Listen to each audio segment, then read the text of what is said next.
one of our readings this week, supplemental reading from the e-reserves, is David Bentley Hart. It's a chapter from his book, Beauty of the Infinite.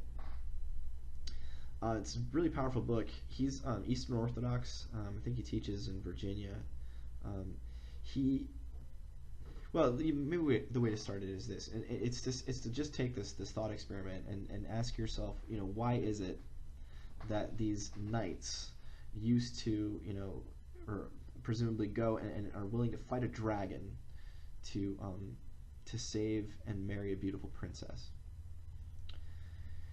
The idea being that the reason that they do it, of course, is because of her beauty, right? The beauty is itself something so powerfully compelling that it might be a signal to us about what's true about God.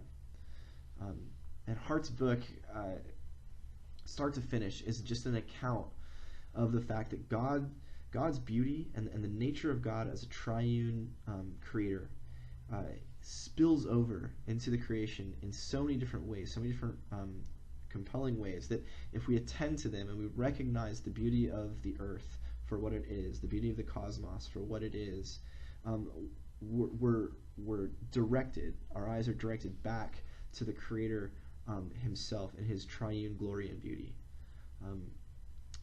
God is light. Hart talks about Gregory of Nyssa, who recognizes the importance, and I think we actually read some of him later, the importance of the notion that God is the purest, most beautiful beauty that could ever be. And the creation, if we understand it right, we recognize that it is the overflow, the spilling over of the beauteousness of God, the beauty of God, and what we have here is it's God's thumbprint. So, despite the fact that there's problems here, despite that it's marred, sin and the fracturing of the universe has marred the created order, nevertheless, it is itself wholly from God and therefore beautiful, because God is beautiful. There's a couple of major points that Hart makes, and let me just preface you, if you haven't tried to read it yet, you'll quickly recognize that he's difficult to understand. He makes all kinds of crazy allusions, uses foreign languages from time to time, has an incredible vocabulary that's far beyond mere mortals, and yet you can hear and you can feel in the verve and the movement of his writing that he's testifying to something that should grab us. It should be radical in the way that it draws our eyes to who God is. And so a couple of his major points. The first is that creation is pure gift. Hart recognizes that because God is triune and because God is Father, Son, and Spirit, that God is eternally in the process of self-giving, right?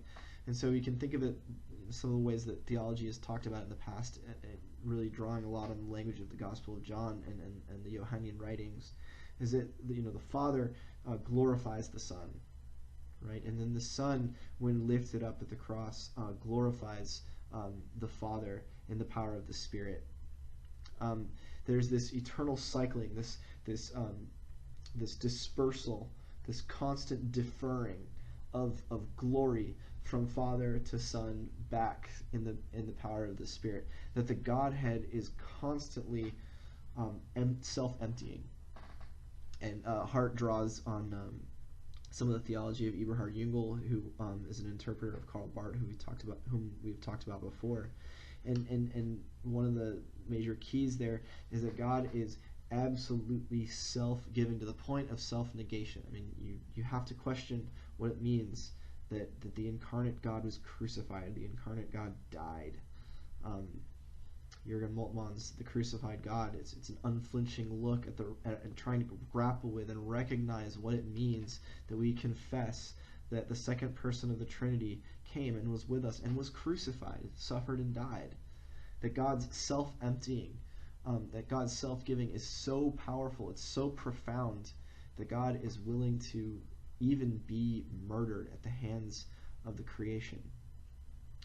What that indicates to us is that God in God's self and God's own being is so incredibly self-giving, so incredibly self-deferring of glory, circling back and forth, well, I guess triangulating around and around and around. That it's interesting. Our creation, the created world that we're in, the cosmos that we're in, this world that we live in, is really just it's just God's pure gift. It's the kind of thing God does, as it were. There's nothing. One of the things Hart harps on quite a bit in this essay is he talks about the fact that there's the created order is not necessary, right? That before there was a creation, before there was a cosmos, it's not as though God was sitting there and God was lonely. That God was I wish I had someone to play with. I wish I had someone to talk to. That's not who God is. God is eternally full and self-sufficient in the Trinity, right? The Father, Son, and Spirit are utterly full, utterly loving, utterly gracious, utterly sufficient. There's just no need at all for this world that we live in. And yet it happened. It happened. It's here because it's the kind of God God is to give and to lavish and to speak out, to spill over. And what we call that overflowing goodness from God, we call that grace. Paul in Ephesians talks about the storehouses, the wealth, the immeasurable riches of grace that God has in both the first and second chapter of Ephesians. It's almost as if God is the storehouse of grace and just opens it up and lavishes it. It just trickles out. And the first thing that happens is the cosmos, the universe. The universe is the overflow of God's goodness. But then that's not enough. God then goes beyond and incarnates and gives himself in his incarnation to the world. There's nothing about us that deserves any of it. There's nothing about us that's necessary. It's not as though God had to do any of this. And yet it's because God's the kind of God God is that this all happens. The universe, the creation, is pure, unadulterated gift. It is gracious in the extreme. Moreover, you look around the universe, and the universe is this place of almost infinite variety. There's so many different stars, and you look in our planet, and there's just incredible wealth of life and vibrancy. It's bewildering. You couldn't imagine it. You couldn't imagine a place like this if you spent all of your time doing it. And yet we take it for granted because it's so present to us, because it is where we are, and it's where we've always been. Well, this God that we have is constantly being differentiated, right? We've talked about this before, where we have the Trinity. The Trinity is one being, one God, and yet God is also infinitely differentiated into Father and Son and Spirit. That God is being personed, is personhooding in eternity, and yet is constantly moving back to one. But there's this infinite differentiation. God is being within God's self. There's differentiation. Father, Son, and Spirit. They're different, and yet they're one. And one of the things we look out in the creation, we see this infinite variety, this constant difference. And we see this is the thumbprint of God. God's gracious overflow could only come in a place that's full and rich in variety, robust and vibrant and alive. And this too, when we approach it appropriately, and when we see it and when we're confronted by it, it's beautiful, it's compelling, it's worth fighting a dragon for.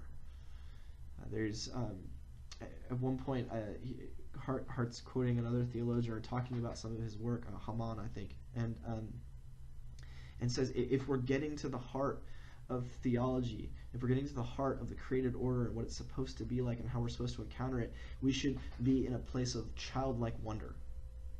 It should be as if when we look at the world we live in, it is the same experience the first person who saw the Grand Canyon had.